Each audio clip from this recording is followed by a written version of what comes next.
Salut tout le monde! Bienvenue au show du midi. J'espère que vous passez une très belle journée jusqu'à maintenant. Mardi, le 17 décembre, ça s'en vient très rapidement à Noël, là. J'espère que vous êtes prêts. Il va encore avoir un peu de neige aujourd'hui, juste au cas où il n'avait pas assez encore, là. Il va faire un petit peu moins froid. Avec la neige, la température s'améliore un petit peu.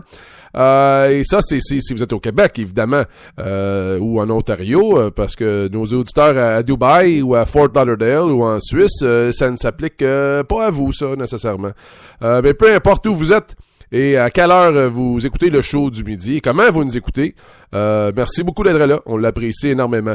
Déjà, plus de 5000 écoutes du show du midi, wow, merci! C'est le fun, ça, c'est le fun. Jour de match pour le Canadien. Les Coyotes de Phoenix sont au Centre Bell ce soir. Le match est à 19h30 et comme d'habitude, 30 minutes avant, c'est les émissions d'avant-match. Là, RDS, c'est le hockey 360 et au 98.5 FM et sur tout le réseau que j'ai co-diffusion. C'est l'émission d'avant-match avec Martin McGuire et Danny Dubé. Le Canadien a perdu 3 de ses 4 derniers matchs et devra essayer de retrouver le chemin de la victoire contre Mike Ribeiro et son équipe, les Coyotes de Phoenix. C'est le dernier match à domicile en 2013 pour le Canadien. Mais c'est à peu près tout ce que je vais faire ça, pour parler de hockey aujourd'hui. On a parlé assez hier. Mais ce que je veux parler surtout, c'est le Canadien hier qui effectuait sa traditionnelle visite annuelle là, au centre hospitalier de Sainte-Justine ainsi qu'à l'hôpital pour enfants de Montréal dans le but là d'amener un peu de joie dans la vie des jeunes enfants qui sont confinés à un lit d'hôpital et à leurs parents aussi, les frères et sœurs, les parents, etc. Mon ami Jean-Philippe Bertrand de TVA Sport était là. Bonjour JP. JP, les visites des hôpitaux par les membres du Canadien, ça fait pas juste toucher les jeunes, mais c'est très touchant aussi pour les joueurs, hein? Ben, c'est toujours une journée bien spéciale. Imaginez, c'est la 49e édition de cette tournée des hôpitaux pour le Canadien. Ça veut dire qu'à l'époque, Maurice Richard allait voir les enfants malades, Jean Béliveau, Guy Lafleur, et là, c'est les joueurs actuels. Moi, j'étais présent à Sainte-Justine parce que ça se fait dans 2 hôpitaux, et à Sainte-Justine et à l'hôpital pour enfants de Montréal. Et donc, l'équipe est divisée en 2. Alors, moi, de mon côté, j'avais Carey Price, j'avais Brandon Gallagher, puis je te dirais là, que la coqueluche, là, hier, ça a vraiment été Brandon Gallagher. J'ai vu une jeune demoiselle malade de pleurer lorsqu'elle a aperçu son joueur préféré. J'ai vu, il y avait un père de famille avec qui j'étais en entrevue qui a carrément interrompu l'entrevue quand il a vu Brandon Gallagher. Wow, je t'interromps 2 secondes, c'est Brandon Gallagher. Alors, c'est une journée bien spéciale, puis c'est vrai que les gars sont généreux de leur temps, puis il y a des fois, il y a des occasions où on fait que c'est comme des rendez-vous commerciaux où est-ce que les gars sont un peu obligés d'être là. Mais je te dirais que dans le cas de la visite des hôpitaux, là, ils font vraiment de bon cœur, puis on sent toute la sincérité dans leur geste. Ben, une visite comme ça, on parle pas de pressage de citron, on parle pas de fatigue, on parle pas de 3 défaites en 4 matchs ou de classement, rien de ça. Ouais, non, pour ces gens-là, là, pour ces enfants malades-là, c'est des personnages plus grands que nature. C'est des gars, c'est des vedettes qui voient à la télé à tous les soirs, là. Il y a des petits gars là-dedans, là, qui ont une permission spéciale de regarder le match canadien à TV parce que c'est leur bonbon de leur journée, là. Ils sont malades, et ils ont le droit de regarder jusqu'à la première période parce que dépasser 8h30, c'est trop tard pour eux, mais c'est leur bonbon. Puis de voir Gallagher qui est leur idole arriver, ou de voir un Carey Price, ou de voir un Piquet Souben, peu importe la défaite le dimanche face aux Panthers de la Floride, ces enfants-là, là, ils pensent même pas. C'est juste le fait de rencontrer ces personnages quasi mythiques-là qui sont dans leur écran, dans leur chambre d'hôpital, qui les accompagnent à travers la maladie. Alors, comme tu le mentionnes, hier, les victoires, les défaites, puis même moi, en tant que journaliste, c'est sûr que j'ai des comptes à rendre à mes patrons, puis j'ai des reportages à faire. Puis dans mes reportages, dans ce que j'ai fait, j'ai pas posé une seule question sur le hockey, puis sur la défaite de dimanche, parce que hier, c'était vraiment pas sa place, là. Merci beaucoup, JP. Très gentil d'avoir partagé cette journée-là avec nous autres et participé à l'émission du show du midi aujourd'hui. Moi, quand j'étais avec les expos, on avait la caravane hivernale et toutes les années, on avait les visites dans les hôpitaux comme ça. Puis c'était très important. C'était un arrêt un arrêt que la caravane faisait un peu partout dans chaque ville et c'était spécial. C'était très, très spécial. C'est difficile à expliquer le feeling, mais ça vient de chercher. Puis maintenant, surtout maintenant que je suis papa, là, c'est un autre niveau.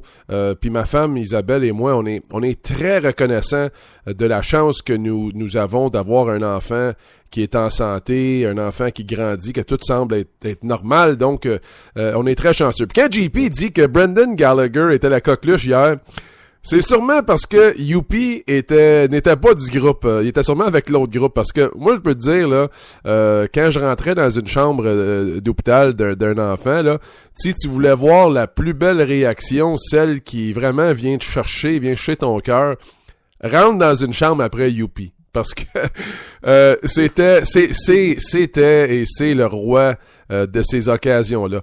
Il était tellement beau à voir Youpi. Le scénario, là, c'était Fernand Lapierre, l'organiste là, qui jouait l'orgue au stade olympique. On l'assoyait dans une chaise roulante avec un clavier portatif et on le poussait dans la chambre d'enfant. Fait que lui, il rentrait en premier avec la fameuse toune la polka des expos, là. Et puis Youpi, lui, faisait son entrée après, puis il dansait, puis le visage des enfants valait de l'or, hein. Il y avait rien comme ça.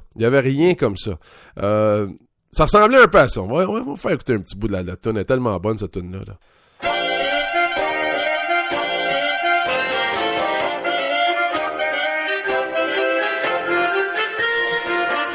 Ah, c'est ça. Là, il partait cette chanson-là, fermait Lapierre dans une chaise roulante, dans un fauteuil roulant. Et puis Youpi qui rentrait. Les gars qui faisaient Youpi dans ce temps-là, les gars qui faisaient Youpi à l'époque, Claude Hubert puis Jean-Simon Bibeau, ils étaient incroyables. Ces gars-là, ils étaient tellement talentueux. Ok, on va l'arrêter là, Fernand. Ils étaient tellement talentueux. C'était incroyable, hein. C'était incroyable comment eux autres là, l'outil qu'ils avaient là, le costume de Youpi là, ils étaient très conscients du pouvoir, de la puissance de cet uniforme là, puis c'était magique, Puis moi c'est sûr j'ai un parti pris pour le Youpi des Expos, évidemment avant celui du Canadien, parce que je connais pas les gars qui font le Youpi du Canadien, je les connais pas personnellement. Je les vois pas à l'œuvre autant que j'ai vu les Youpi qui étaient dans l'uniforme des Expos dans le temps.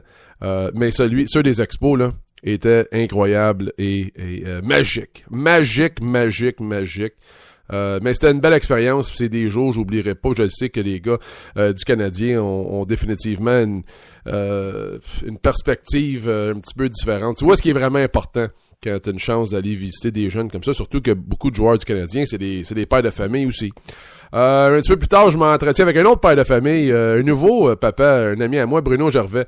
On parlait de son rôle justement de nouveau papa, mais aussi son rôle de leader, de vétéran dans le vestiaire des Phantoms d'Adirondack, parce que Bruno a été soumis au ballottage après le camp d'entraînement cette année par les Flyers et il a pris sa pilule, il est allé dans l'équipe de la Ligue américaine, les Phantoms d'Adirondack.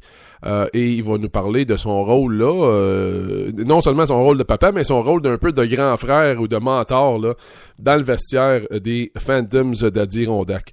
On va parler avec un autre Bruno tout de suite. C'est Bruno Eppel.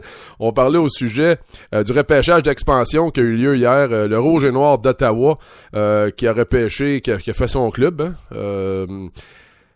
Quelques joueurs des Alouettes ont été repêchés, qui n'étaient pas protégés. Patrick Lavoie en est un qui est parti.